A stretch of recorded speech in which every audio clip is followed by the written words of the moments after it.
Take your marks.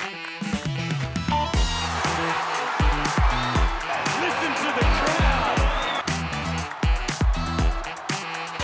This is a remarkable performance. A world record, Deadly. Have you ever seen anything like it? He can't believe it, but it just happened.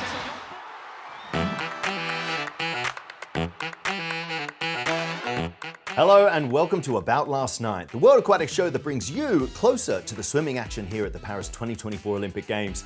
My name is John Mason. I'm going to be hosting this show, and joining me, of course, is the wonderful Bailey Jackson. We have two very special guests to recap the action that happened last night on night 4. There's the amazing James GIBSON, and of course, PERNILLE BLUME. Welcome back. It's great to have you guys. Thank you, Thank John. you. Right, it was a busy night last night at the pool, so we're going to dive straight into the action. We kicked off. New Olympic champion. Whoa, another Olympic champion. She did it twice, I guess. The women's 100 back. Vanilla, I'm going to come to you first. Give us your thoughts on this race. It was a big one. It was a big one, and it kind of set the whole tone for the night. And I'm really happy for Kaylee Mckeown, and she was also my first pick as well. So it was nice to see another Australian on top of the podium, and then backed up by the two American girls. Yeah, it was really amazing to see that, and this is a race that we've been talking about in here, and I think the swimming community in general has been looking at, because of course Regan Smith and Kaylee have been going back and forth on those times. USA versus Australia, but she did it, didn't she, James? Yeah, it's great because there is rivalry there. That's what the sport's all about. But just talking tactically from a coaching perspective, Kaylee nailed the race. She flipped in fourth. There was 4 girls all out in 28.0, so it was a tight race.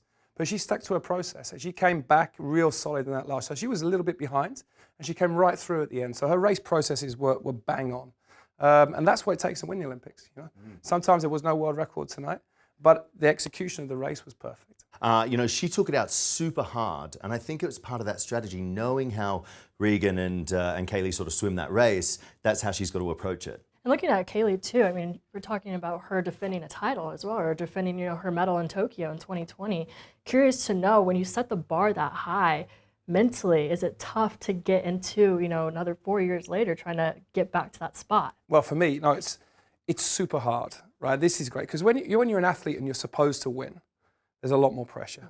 And people think it's easy, but it's not. It's a lot harder to coach an athlete that's supposed to win the Olympics because they have to get everything right. So for her to come back to double up was an amazing achievement. Also for her coach, Michael Bowl, as well. Achieving results is actually less challenging and difficult than getting results and then doing it all over again.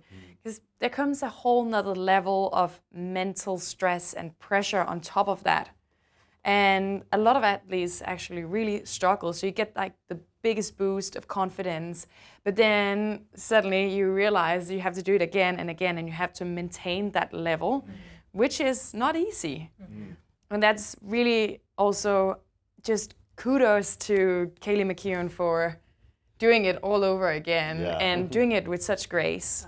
And just on that, you sort of say, you want to win the Olympics, and coming back and doing it again the second time is harder. Is that because once you've won the Olympics, more people want a piece of you? You have media commitments, you get pulled in all these different directions because you're an Olympic champion. Does that make it harder to focus on just the sport and the job that needs to be done? Yes, definitely, because you have to manage much more your energy that you put out and into different projects. So there is a huge part that you probably didn't really manage in the same way earlier on, because you were just out and going about life. And now suddenly you got sponsor commitments, interviews, maybe some photo shoots or other things. And that just takes up a lot of energy. It's fun too, but it's also mentally taxing. Yeah, well, she's done a fantastic job of it, and I loved watching that race tonight. It was a great way to start the night. But moving on to the next race, this race was the race of the meet so far for me, that men's 800-meter freestyle. It was electric in that arena there. So James, talk us through some of your thoughts. We're missing some of the big names there. We had no Sam Short, no Mikolo, no Florian, but of course, it was Dan Wiffen's night. Yeah, absolutely. And you know what? That was his moment. And he sees his opportunity. And what a great race it was. So we saw all various of different tactics. So Ida Whittington over the far side from Australia took it out nice and hard. He took that race and everyone thought, he's going to take it from the outside lanes, but then he dropped off reasonably quick. So and then Dan came through around about 400, but then we got the veteran Paltrinieri. Gregorio, wow. He looked like he was gonna win that race literally until the last like 25, and it turned into a full-on sprint. It was like once they hit that sort of 5:50 mark, those engines went and he went out in front. And, you know, it was really interesting for me, you know, from a coaching perspective, I'd like to know sort of your thoughts on this, James. It was almost like Dan took his foot off the gas in that up until sort of like the last 50. I know he did it, but he seemed so relaxed, and then it was just another gear. Well, he exuded confidence. I mean, what confidence have you got when you've got Gregorio Paltrinieri, a seasoned Olympic champion, multiple medals, coming by you just to have that confidence to sit back and say, I'm going to save myself for the last 100. But Dan does this thing. I was watching tonight. He breathes the same way. So when he was coming back towards the start end, he was catching up. You know, because he was near, but he always breathes the same way, which is quite strange for a swimmer. And he seems to be faster in one direction than the other. And it was interesting for me to watch tonight. And I was like, I'll have to speak to his coach and see what the reasons behind it. But he had his eyes on Paltrinieri and Bobby the American the whole way. They were on his left-hand side. And he was watching them the whole way. So that was interesting tactically for me to see.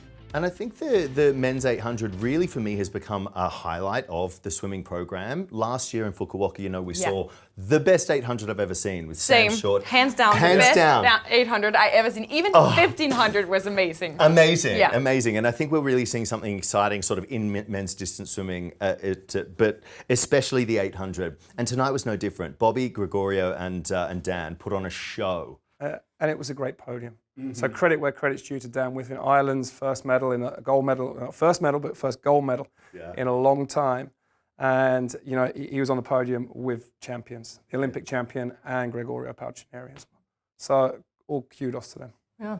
And talking about tactics and strategy, I know we touched on that a little bit. I'm curious to know from a coaching perspective, have you seen a trend towards athletes maybe going all out a little early, or maybe, you know, saving it all for the end and really giving it their all back at that, you know, that final lap or two?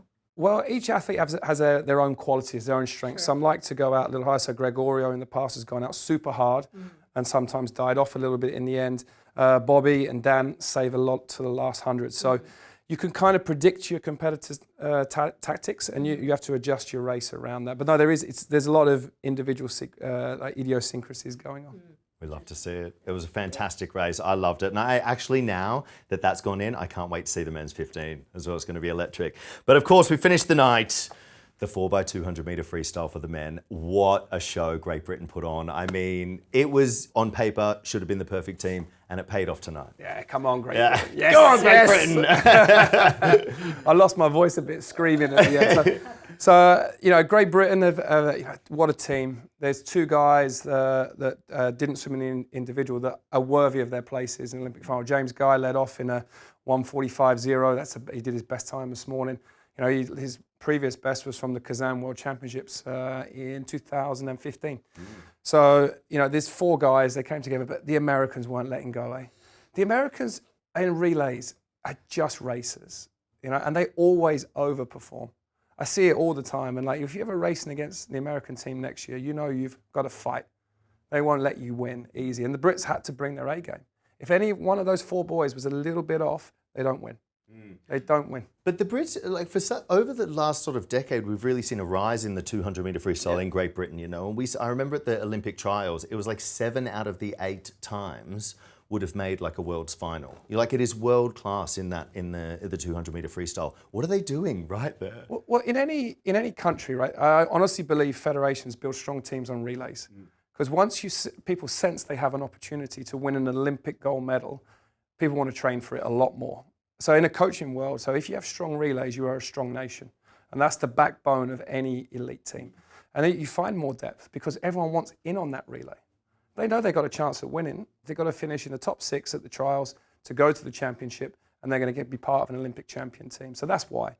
And you'll see it with a lot of nations, you know, in the Danes a while back, winning medals in the medley relays. And there was depth across all the disciplines, wasn't there?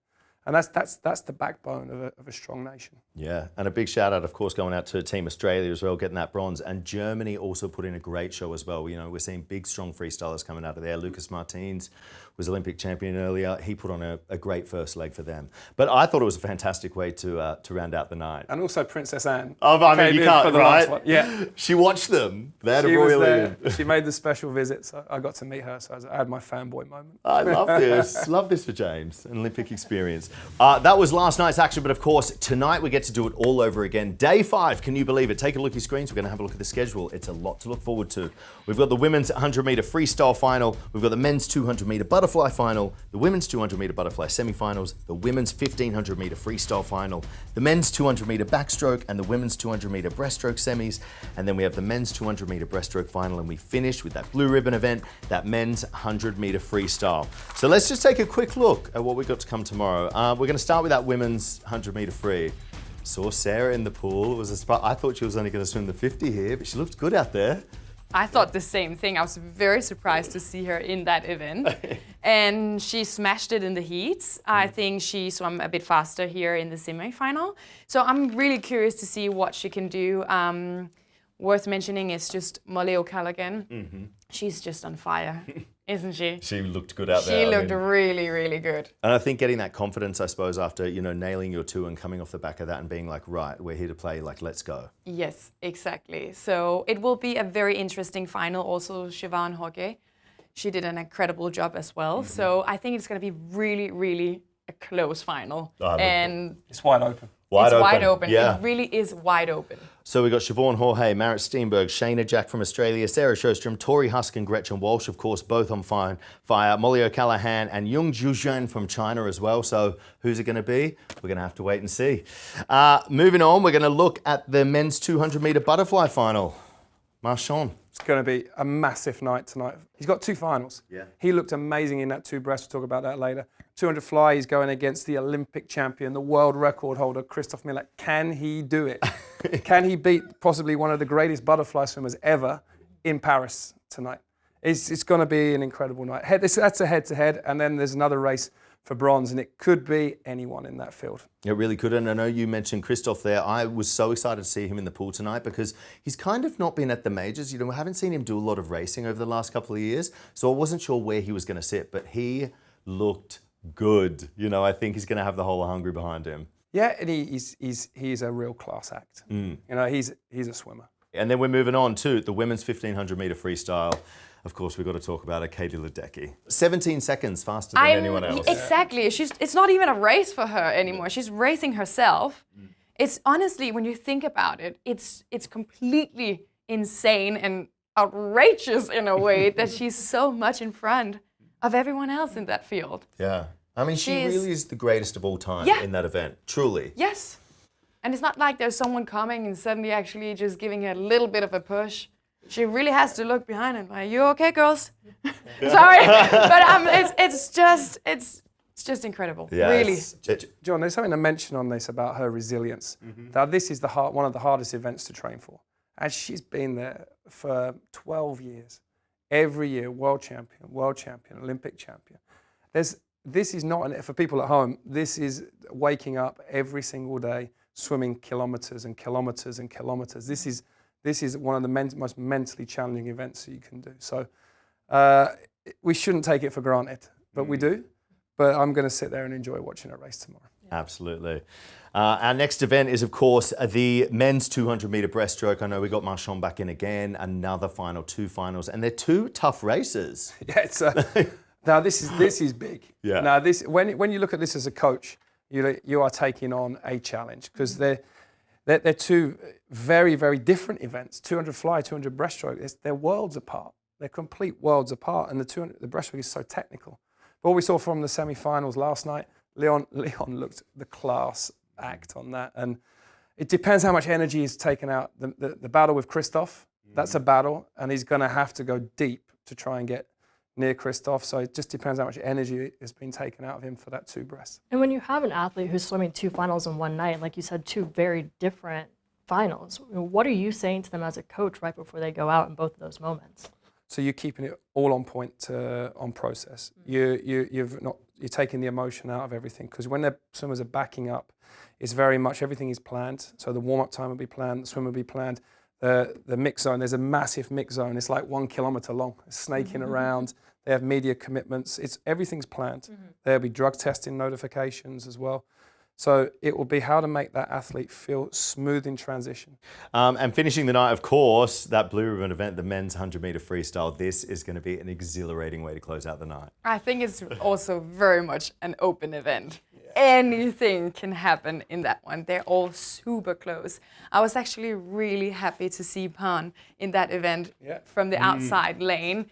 He did not look good this yesterday morning in the heats. So seeing him coming back, smashing it in the semi-final, wonderful.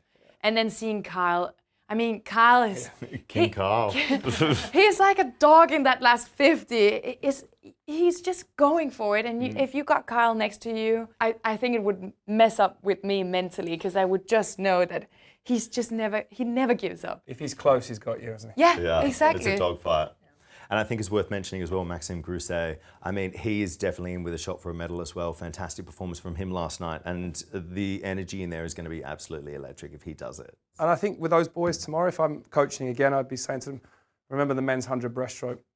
You know, everyone was looking at each other. They were too preoccupied with each other and how hard they were going to go out. It would be, stick to your plan. Yeah. Like Pan tonight, lane 1, in his own race, and he's doing his own thing, fastest qualifier.